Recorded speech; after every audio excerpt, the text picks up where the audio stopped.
My name is Alina Carter. I'm 29 years old, and 3 weeks before my wedding, I thought I was living every girl's dream.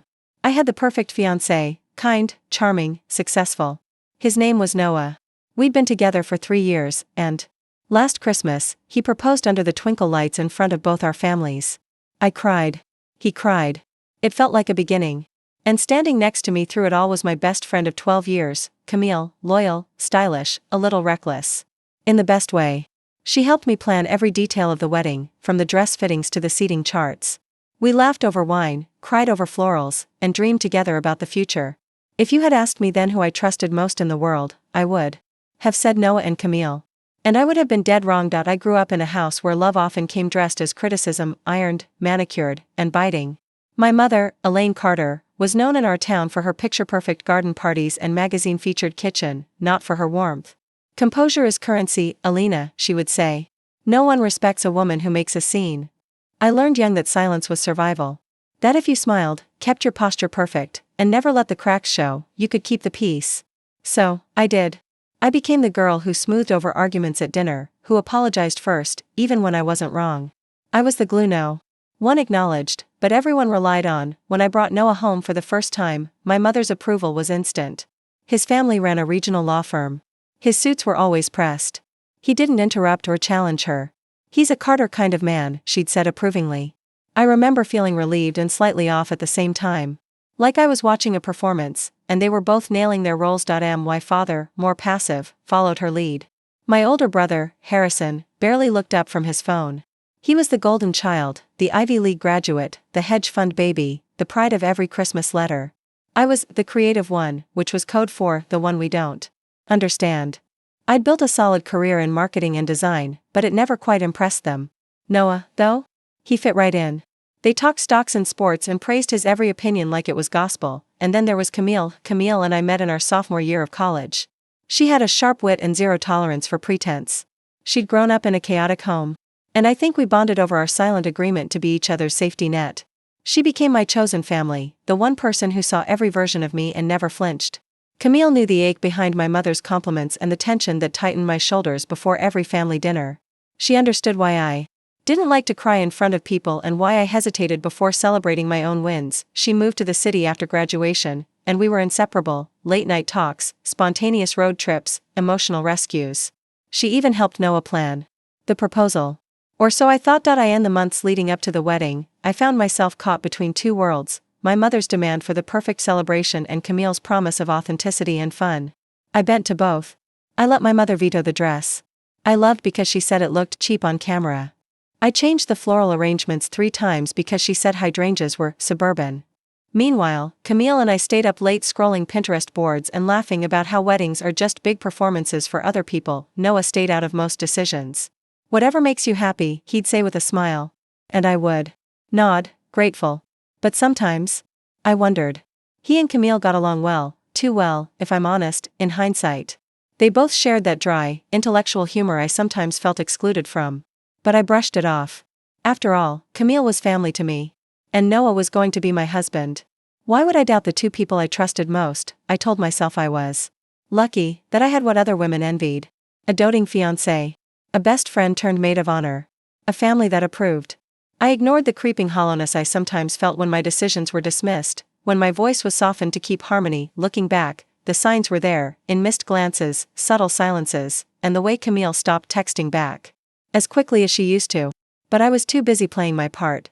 Too busy making sure everyone else was comfortable, and that's why, when the betrayal finally came, I didn't scream. I didn't cause a scene. I didn't fall apart, because I'd been conditioned to endure in silence. But this time, I was done surviving. This time, I was going to reclaim my story, on my terms. It happened on a Thursday night, one of those quiet, nothing special evenings where life feels stable in its routine. Noah had just come back from drinks with some colleagues. He smelled faintly of whiskey and expensive cologne, and as he slipped into bed beside me, he kissed my forehead and said, "You're everything to me, Alina." I believed him. He drifted off to sleep quickly, breathing deep and even. His phone, carelessly left on the nightstand, buzzed once, a soft, almost apologetic vibration. Normally, I wouldn't have checked it. I never had a reason to. Trust was the foundation of everything between us, but something nudged me that night. Maybe it was the way he'd said those words. Too polished. Too rehearsed. Maybe it was the silence that had started to grow between us in the last few months, small moments that felt hollow, conversations that skimmed the surface. Or maybe I already knew, deep down, and had been waiting for proof. The screen lit up. Can't stop thinking about last night. Still wearing your hoodie, winky face. My stomach turned cold. The message was from an unsaved number, but I recognized it instantly. It was Camille's. The tone. The emoji. The familiarity. My first instinct was disbelief. Surely not. Not Camille. Not Noah. I scrolled up. Slowly. Carefully. My fingers shaking as if they knew something I didn't want to face. The thread went back months. Jokes I wasn't part of. Mentions of dinners I hadn't known happened. Photos, subtle, suggestive, never explicit, but clear enough to feel like a punch to the chest. Wish you were here. You looked so hot tonight. Only 10 more days until we can sneak away again. I wanted to throw the phone. Wake him up. Scream until he couldn't deny it. But instead, I stood up, slowly, mechanically, and walked to the kitchen. I remember the sound of the kettle boiling. The hum of the refrigerator. The absolute absurdity of making tea after discovering that your fiancé is in love with your best friend. I didn't cry right away. I stared at the wall, the steam from my cup curling upward like a ghost. When the tears came, they were silent. Just a steady stream down my cheeks as I sat on the cold tile floor, my robe tucked around me, trying to stay small and invisible, as if I could disappear from this moment altogether. I felt stupid, but more than that, I felt erased. They hadn't just betrayed me. They'd rewritten my memories. The nights Camille had cancelled plans because she was exhausted. The times Noah said he had late meetings, the way they avoided being in the same room too long, a detail I had chalked up to politeness. All of it was a lie, and I had smiled through it. Planned a wedding with them. Shared my soul with them. I didn't sleep that night. By morning, I had read every message. I had memorized the dates. The timelines. I knew when it started. I knew when it intensified. I even knew that the night Noah proposed, Camille had sent him a photo wearing lingerie I'd bought her as a birthday gift. It was like watching my life dissolve in reverse, one memory at a time, but I didn't confront him. Not then. When he woke up and kissed me good morning, I kissed him back. When he asked if I wanted to pick cake samples that weekend, I nodded. When Camille texted about the bridesmaid dress alterations, I replied with a smiley face, because something in me had shifted. I had spent my entire life making other people comfortable. Being the reasonable one. The quiet one. The forgivable one. But that night, sitting on the floor of my kitchen, I made a decision. I wasn't going to scream. I wasn't going to beg.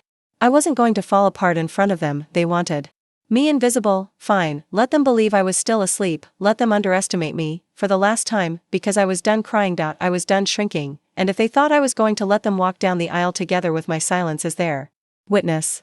They had no idea who I was about to become. The hardest part wasn't leaving Daniel. It was letting go of the life I had built in my head, the mornings with matching coffee mugs, the children's names I'd scribbled in the margins of magazines, the annual Christmas cards with staged smiles and golden retrievers. All of it. Gone, and no one knew, not yet. The first thing I did was open a private account in my name. I sat at the bank, numb and polite, nodding as the teller walked me through the paperwork. I transferred exactly half of the joint savings into it, a decision I justified with quiet logic. We weren't married yet.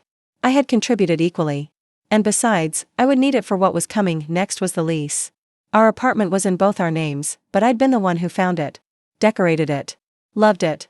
Still, I called the landlord and gave notice. I told Daniel that my office wanted me to travel for a 2-week client project. He didn't question it. In fact, he barely looked up from his phone. "That's great, babe," he muttered. "Send me the new schedule?" I almost laughed. He had no idea I was packing my life into boxes while he was texting Camille from the bathroom. I didn't cry when I folded the sweatshirt he used to wear. I didn't cry when I wrapped the picture frames from our Paris trip. The tears only came when I found the journal my grandmother had given me in college, with a note in her delicate handwriting that read, "For when you need to write the truth." I moved into Mia's guest room without fanfare. She was away for the month, working on a dance residency, and had offered her place casually weeks before, back when I had mentioned needing space to think. I told her it was about work. She didn't press. The guest room had cream walls, soft lighting, and a small window that let in morning sun. It became my sanctuary for 12 days. I spoke to no one. I woke up. I made tea. I showered. I ate toast. I opened my journal and wrote exactly what I was feeling. Not just about Daniel. About everything, about Camille's betrayal. About the years I spent making myself likable. About the way my mother taught me to smooth things over, not speak up. About how I always said, "It's okay," even when it wasn't. About how I had kept shrinking to fit in spaces never meant for me. On day 4, I wrote, I am done being the girl who doesn't take up space. I didn't text Daniel once. He sent messages, mundane ones at first. Want to taste cake Saturday? Photographer sent sample shots. Then more confused. Everything okay? You're being distant. Let's talk. I ignored them all, and Camille, she stayed quiet. She had no idea I knew. The silence was heavy, but necessary. Like winter. On day 7, I met with a lawyer. A woman recommended by a colleague. Discreet, sharp, expensive. I'm not married yet, I told her. But we live together. Our lives are entangled. And I need to untangle them. She didn't blink. Just opened a legal pad and said, let's start. I spent the next hour unspooling the facts. No, there was no prenup. The wedding hadn't happened yet. Yes, we had joint assets. Yes, I had evidence of infidelity. No, I didn't want to sue anyone. I just wanted distance. Clarity. Autonomy. I want to make sure when I leave, I said, I don't leave in pieces. When I walked out of her office, I felt 10 pounds lighter, not free. Not yet, but clean. That night, I stared at my reflection in the mirror. Noticing the dark circles, the paleness. The unfamiliar woman staring back at me. Then I picked up scissors and I cut my hair, not impulsively. Not in grief. In declaration. The long, romantic waves were part of that version of me who planned engagement shoots and wore blush lipstick and second-guessed her gut. I needed to see myself differently. So I did. Day 10 was the first time I left the apartment. For no reason. I walked through the city in a hoodie and sunglasses. Anonymous. Observing people laughing at cafes, kissing at street corners. I felt like a ghost, but I wasn't dead. I was cocooning. A part of me was grieving, yes. But not for Daniel, for Alina, the version of me who once believed love meant sacrifice. That goodness was in enduring.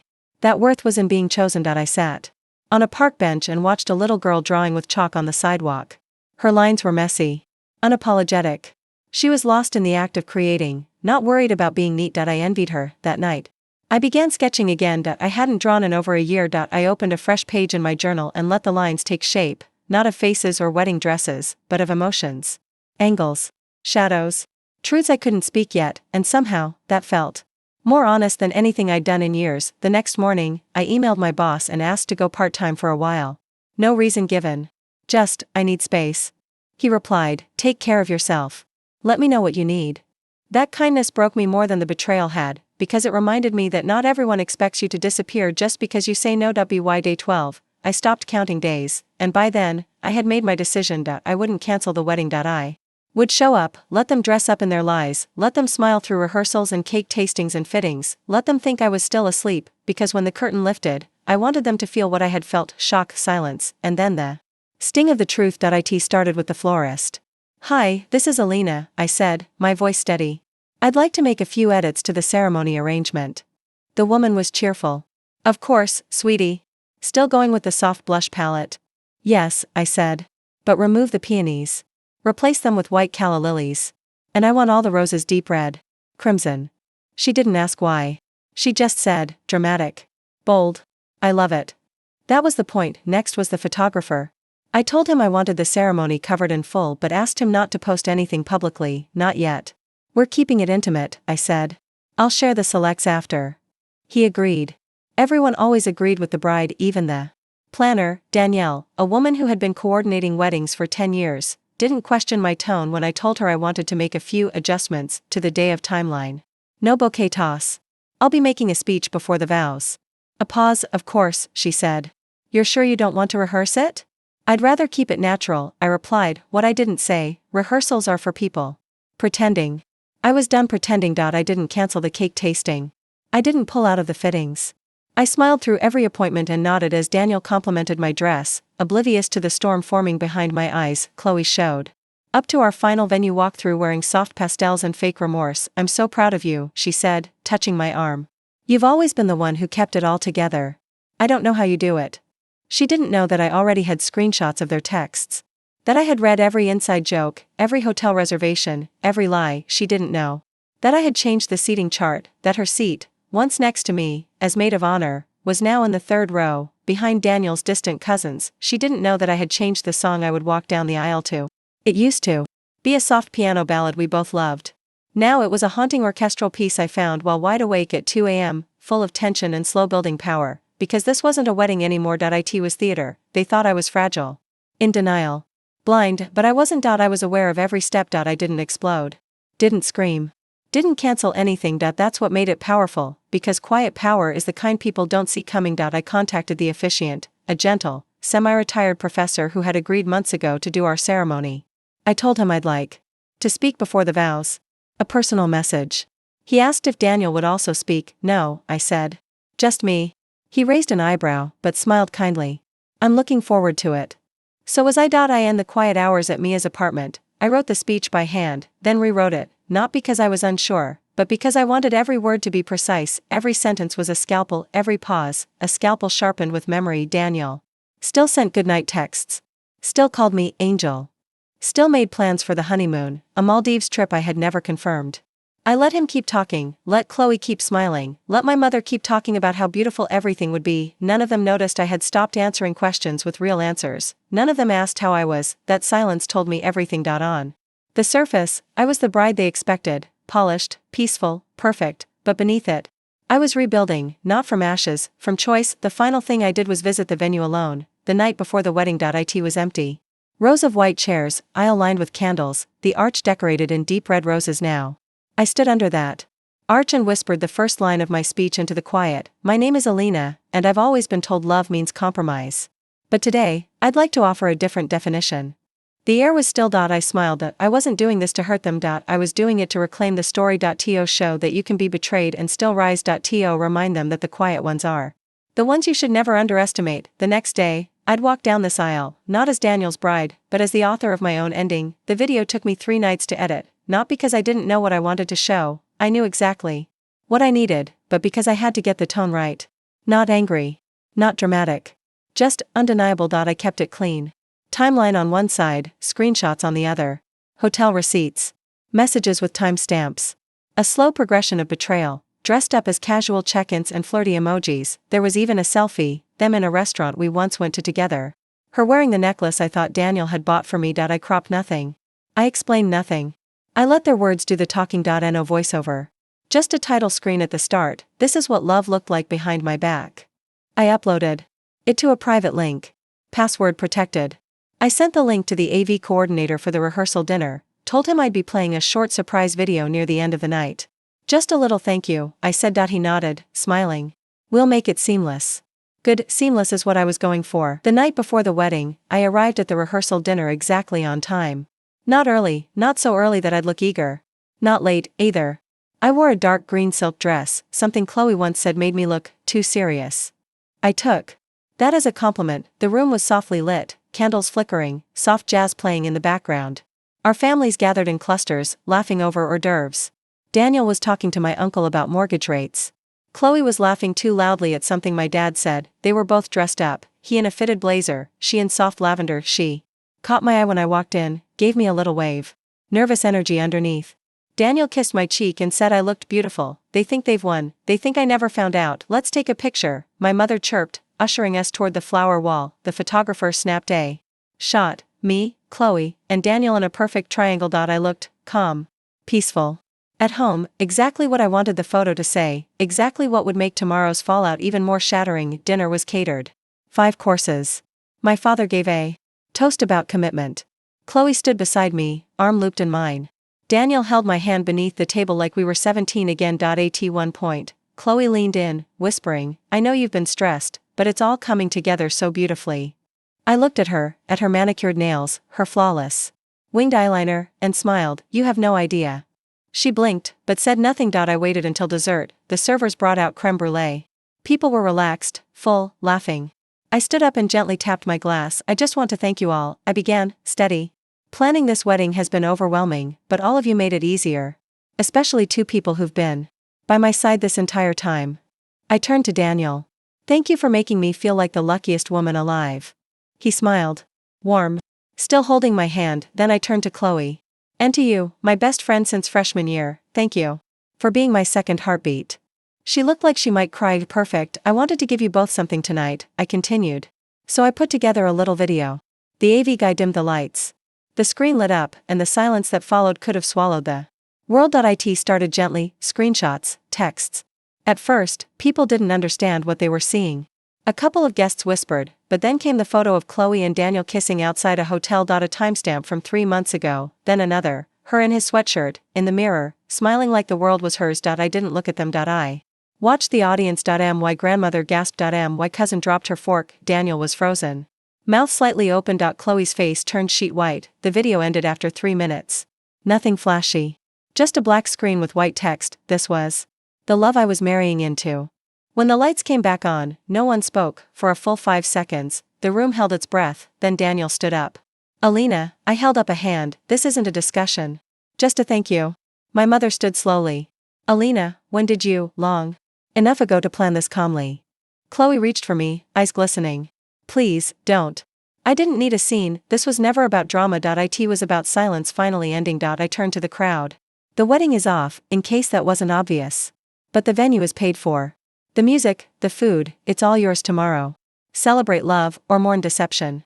Either way, I'm done carrying the shame of someone else's choices. And then I walked out. I didn't cry, not even in the car, because what would tears do?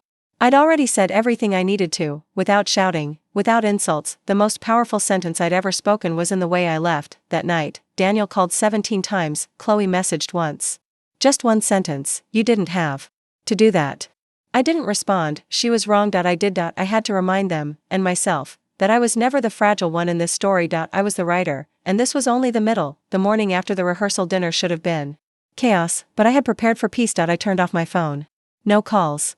No notifications. I made tea, sat in the sun, and watched the steam rise from the mug like it had somewhere better to be. I wasn't at the bridal suite. I wasn't crying over wilted flowers or cancelled timelines. I was free. I got dressed. Slowly, not in a gown, but in a soft ivory pantsuit. Minimal makeup. Clean hair. My mother would have called it underwhelming. I called it honest. By noon, I drove to the venue. The parking lot was full, people came anyway. Maybe curiosity brought them. Maybe guilt. Maybe the promise of a story they could later whisper about. I was there when I stepped out of the car and felt every eye turn toward me. No veil. No bouquet, but all eyes were still mine. Inside, the floral arch still stood. The officiant still waited. The chairs still faced the altar. Someone had even lit the candles. Daniel was at the front, in a tailored tux, fidgeting. Chloe stood off to the side, pale and trembling, wearing the blush pink satin dress we'd picked out together months ago. I walked in like it was my wedding. Because in a way, it still was, the wedding of who I used to be. Guests whispered. Murmurs rippled. No music played. I reached the front and turned, not to Daniel, but to the crowd. Thank you all for coming, I began, voice firm, clear. I know yesterday was unexpected. But I wanted to say something now, with no edits and no video cuts. Daniel stepped forward. Alina, can we talk? I didn't even look at him. I won't be marrying Daniel today, I continued. That much is obvious. But what you may not know is that this day, this venue, this ceremony, none of it was ever about us. It was about expectations. About what a good daughter does, what a quiet fiancé tolerates, what a perfect woman endures. I scanned the crowd. Faces I'd grown up with. Faces that had smiled at me while dismissing every instinct I'd ever had. I let a lot of things slide in the name of keeping peace, I said. But peace built on betrayal is just silence in disguise. Daniel looked like he wanted to vanish. Chloe looked like she already had. My mother taught me to be elegant. My father taught me to be patient. But neither of them taught me what to do when the people you trust betray you with a smile. I took a long pause, then I looked straight at Chloe. Some people said I didn't have to do what I did last night. That I could have just cancelled quietly. Moved on. Handled it privately. She flinched, but I wasn't raised to stay small. And I wasn't betrayed privately. So no, I didn't have to. I chose to. A few guests were crying. My aunt dabbed her eyes with a cocktail napkin. Daniel tried again. Alina, I was going to tell you. I finally turned to him. Were you? Before or after the honeymoon? He shrank. It was a mistake. No. A mistake is a wrong name in a text. A mistake is forgetting an anniversary. You were in a relationship. With my best friend. While planning a future with me. I turned back to the crowd, and yet, I'm not angry. Not anymore. Because this clarity, this freedom, is a gift.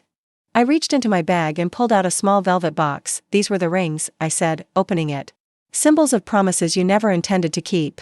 I held them out. If anyone in this room wants them, be my guest. No one moved. So.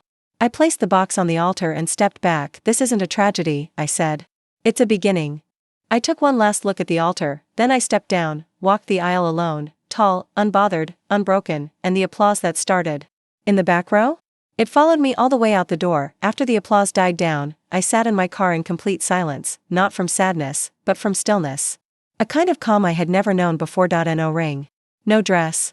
No man waiting at the altar, and for the first time in years, no mask on my face. I didn't drive straight home. I went to the lake we used to visit in college, Daniel, Chloe, and I. Back when I believed in things like forever and loyalty. The same wooden bench was still there. I sat down and let the quiet show me what healing might feel like. That night, my phone exploded. Missed calls from my mother. Voicemails from Daniel. 3 long texts from Chloe, all starting with "I never meant to," but none of it landed. Not anymore. I opened Instagram. My wedding clip had already been posted, not by me, but by a cousin who thought it was iconic. Thousands of views in hours. Comments ranging from "queen behavior" to "I wish I had her strength." The story had left the venue and entered the world. By morning, Chloe's social media was gone. By afternoon, Daniel was on LinkedIn updating his job status, quietly looking for something new. Apparently, the company didn't want the PR heat, but me? I kept moving. I filed a claim to get back my portion of the wedding costs, everything I had proof for. The venue, the dress, the deposits. My lawyer said it would likely go through since the wedding was cancelled due to his personal misconduct. His words, not mine. My mother showed up 2 days later. "You humiliated us," she said. I laughed. "No, Mom." I exposed what was already true. She stood stiff in my doorway, struggling to understand who I'd become. "You could have just walked away quietly," she said. "I did," I replied. "Right up until I decided I'd had enough." She blinked at me. "People are saying things. Gossiping. The neighbors don't live my life," I said flatly. "They don't sleep next to a liar. They don't share dreams with someone who already gave them away to someone else." She looked like she wanted to say more, maybe to shame me back into the obedient version of myself, but she didn't, because the girl who once vowed to keep the peace? She was gone later. That week, I bumped into Chloe. She looked like a shadow of the friend I once knew, eyes hollow, shoulders hunched. "I didn't mean for it to happen like this," she whispered. "You didn't mean for me to find out," I corrected. Tears welled up in her eyes. "You were my best friend." I studied her face. "And I was yours, until I wasn't useful anymore. Until you wanted what I had. I was lost." I nodded. "Then maybe this helps you find yourself. But don't confuse what I did with revenge. I didn't try to destroy you. I just refused to let you destroy me in private." She didn't reply. We both stood in silence, and then I walked away. I didn't owe her closure. Justice wasn't about ruining her life. It was about reclaiming mine. A month passed. I started working with a trauma therapist, not because I was broken, but because I was ready to stop carrying pain that didn't belong to me. I launched a newsletter about emotional boundary setting. It started small. Then it spread like wildfire. Women wrote in every day, "He cheated and my family blamed me. My sister slept with my husband. My best friend ruined my engagement." I read them all, and I replied to as many as I could. Sometimes, the justice isn't loud. Sometimes, it's soft, steady, unapologetic, but it always comes. And sometimes, you don't even have to raise your voice to burn the whole illusion down. It's been 6 months since the wedding. I moved into a new apartment, not because I needed to, but because I wanted everything in my life to feel like mine. No echoes of old conversations. No shadows in the corners. Just clean walls, soft light, and quiet mornings. I bought furniture slowly, one piece at a time. I didn't rush to complete anything.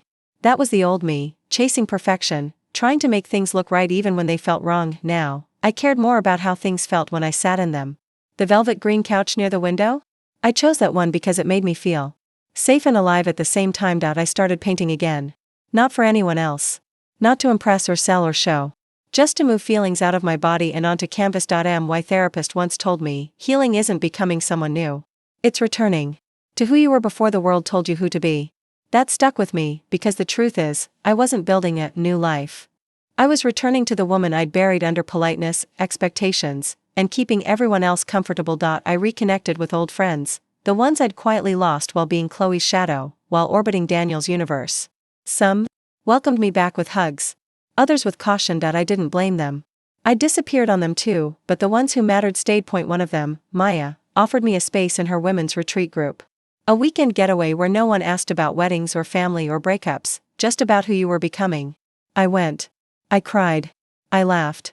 I danced barefoot under stars. It felt like something inside me had finally exhaled. Professionally, I started freelancing again, but this time, I set boundaries. I charged what I was worth. I said no without guilt. I stopped explaining myself. I don't know what success looks like to other people anymore. For me, it looks like peace. It looks like not flinching when I get a message from an unknown number. It looks like deleting old photos not in anger, but in softness, because I no longer need to hold on to proof of who I was back then. One morning, while sipping coffee, I got a card in the mail. No return address. Inside, it said, "Thank you for showing me what strength can look like in silence. I don't know how you did what you did, but I know you helped more than just yourself." There was no signature. I smiled, folded the card, tucked it into my journal. I don't need to know who it was from, because that's the thing about reclaiming your power. Once you do, it becomes less about proving something and more about simply being, and me, I'm just being Alina. Fully. Finally. No veil. No ring. No roles to perform, just a woman who walked through fire, and didn't just survive, she chose to shine. My name is Alina Summers. I'm 30 years old, and if there's one thing I've learned, it's this: you don't owe anyone a performance, not your family, not your friends, not the person you thought would love you forever. You don't have to smile through betrayal. You don't have to stay quiet to keep the peace. And you definitely don't have to hand over your worth just because someone else can't see it. I used to think strength looked like holding everything together, being the peacemaker, the fixer, the one who always understood. But real strength, it's walking away when no one claps for you. It's rebuilding your life without needing revenge to validate the pain. It's loving yourself enough to let things, and people, fall away when they no longer honor you. People always ask me how I stayed so calm. The truth is, I wasn't calm. I was heartbroken. I was angry. I was scared, but beneath all that, I was clear that I deserved more. Clear that betrayal says more about them than it does about you. Clear that healing is something you do for yourself, not for show. If you're watching this and you've ever been dismissed, belittled, betrayed, or replaced, I want you to know this: you don't have to prove yourself to them, you don't need their apology to become who you were meant to be. You build in silence. Protect your peace. And one day, let your work, your voice, your joy, speak louder than anything they ever said about you, because trust me, there is nothing more powerful than a woman who chooses herself.